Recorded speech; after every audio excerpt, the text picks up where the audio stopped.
আর এই মুহূর্তে তোমার পার্টনারের এনার্জি কি আছে থার্ড পার্টির জন্যে? পার্টনারের এনার্জি কি আছে? লেটস সি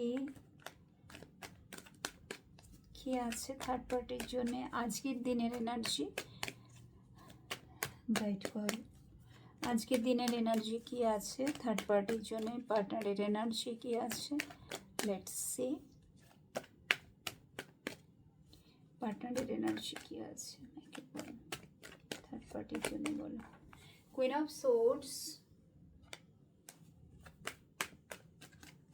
পার্টনারের এনার্জি কি আছে থার্ড পার্টির জন্য?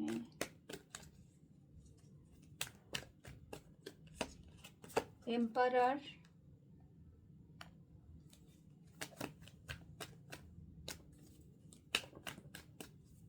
যেটা আমরা থার্ড পার্টির কেসে দেখলাম যে যতই সে যাই করছে না কেন এ আরও স্ট্রং হচ্ছে, আরও বেঁকে বসছে, আরও বেশি করে শক্ত হচ্ছে। মানে থার্ড পার্টির প্রত্যেকটা অ্যাকশানে সে একদম মানে সঠিক যে জবাবটা দরকার একদম, ঠিক আছে, তো সেটাই সে কিন্তু দিচ্ছে। হ্যাঁ, মাঝে মধ্যে এইট অফ সোর্সের এনার্জি ভালো লাগছে না, এনার্জিটা একেবারেই সুদিং না, মানে থার্ড পার্টির সাথে তার থাকতে একদমই ভালো লাগছে না।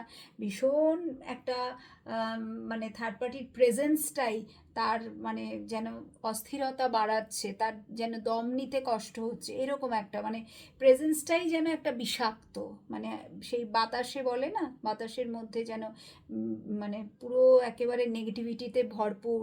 তো থার্ড পার্টির প্রেজেন্সটা তার ভালো লাগছে না। দুটোই সোর্সের energy, queen of swords, eight of swords.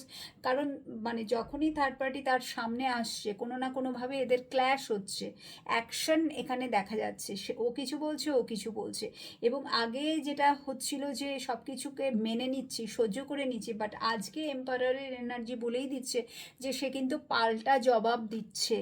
আজকে কিন্তু সে মানে চুপ করে থাকছে না। হ্যাঁ, ডেফিনেটলি ওনার প্রেজেন্সটা ওনার একেবারেই মানে পছন্দ না, যত দূরে সরে যায় একদম মুঝসে দূর রহো, দূর হাঁটো, এরকম একটা ব্যাপার। বিকজ এখানে seven of swords next card উকি মারছে, নিয়েই নি সেভেন অফ সোর্স। তো ইয়েস, থার্ড পার্টির ছল কৌশল, ছলে বলে কৌশলে যে এভাবে ওনাকে পেতে চেয়েছিল সেই সব কিছুই এখন সামনে ধরা পড়ে গেছে।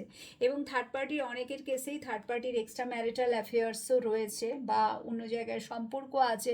তো সেইখানেও সম্পর্ক থেকে পার্টনারের ওপরে এই যে জোর খাটানো, কোনোভাবে তাকে পাওয়ার চেষ্টা করা, তার উপরে মানে তাকে এটাই বোঝানো যে তুমি যেটা করছো অন্যায়